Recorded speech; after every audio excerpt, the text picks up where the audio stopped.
Hi, I'm Overbeck, and I'll be talking about concussions in Pee Wee football. Concussions have become the leading injury in youth sports, and researchers have found out that it has become a lasting effect on children's future. Now, you may be sitting there wondering, what does Pee Wee football have to do with me? I'm a college student. Well, according to the research cited by American Association of University, 87% of women and 81% of men have children, and every 50% of the children are placed in organized sports, mainly in youth football.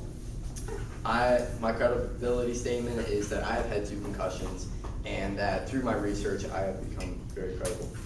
My purpose is to inform you on the consequences of concussions and the probability of and the reason why children get concussions, the effect of 1 concussion on children and multiple concussions on children. How players get concussions and the probability of children getting concussions is that there was a study looking at participating teams at 8 to 10-year-olds and 11 to 12-year-olds, and they found that over that one season there was 20 concussions, 5 in 8 to 10-year-olds and 15 in 11 to 12-year-olds. Now, comparing that probability to over the wide spectrum of youth and college and high school, they found that 8 to 10-year-olds had 9% of getting a concussion per 100 hits. 11 to 12-year-olds were 25%, and high school and college were around 4 to 6%. The reason why they were getting concussions at a younger age is because Dr. Robert Cantu is a neurosurgeon and a co-author with Mark Heyman of the new book, Concussions in Our Kids.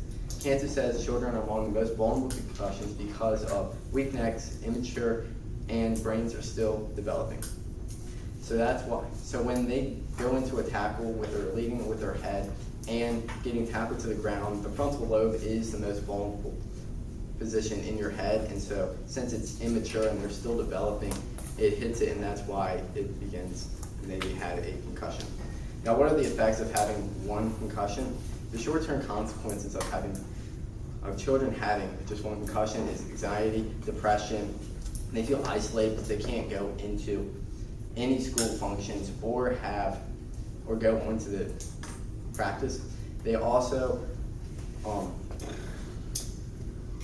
they have a fear of getting hurt again. They feel like when they go back in, they will get injured, so they don't even play sometimes. They get sick, they have different sleep patterns, and also they feel dazed. They just feel out of it the entire time.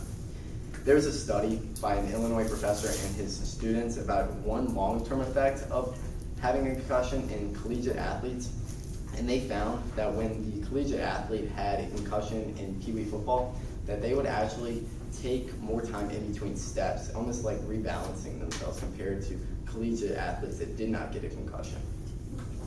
Now, there are 3 major effects of having multiple concussions in children in the future. The first one is SIS, which is second impact syndrome. That is when the children gets a concussion and no one knows about it, and then they go back in, and then they get hit again. And normally, 50% of those children die on the spot. And that also happened on Monday in my hometown. A kid just got cleared to play, and he wasn't ready and got hit and just passed away. Also, they have, if they don't die, they have 100% morbidity. It means they think about suicide and they just want to commit it. And this has been commonly found in children under 20 because they don't last very long after that. The second one is epilepsy, that they have seizures. They just have random seizures throughout the future, and that they will just constantly have it. And then the third one is chronic traumatic epilepsy, which this is a picture of it, and I'll pass it around. This is when it gets hit, it triggers progressive degeneration of the brain tissue.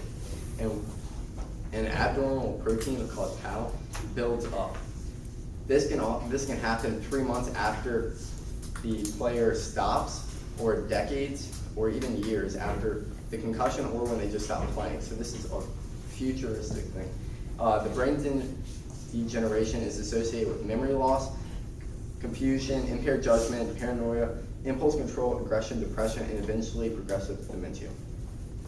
In conclusion, concussions have a lasting effect on children, and the most vulnerable is in Pee Wee football and with children, because football is 2 times more likely to have concussions compared to any other youth sports. And so, because it's just more contact than any other sport. So parents need to know the lasting effect. Every parent wants to protect their child from harm, and that is why the NFL and other Pee Wee organizations are striving to teach players and parents the consequences of concussions so that they know what they're getting into and let them make the proper choice for whether they should play or not.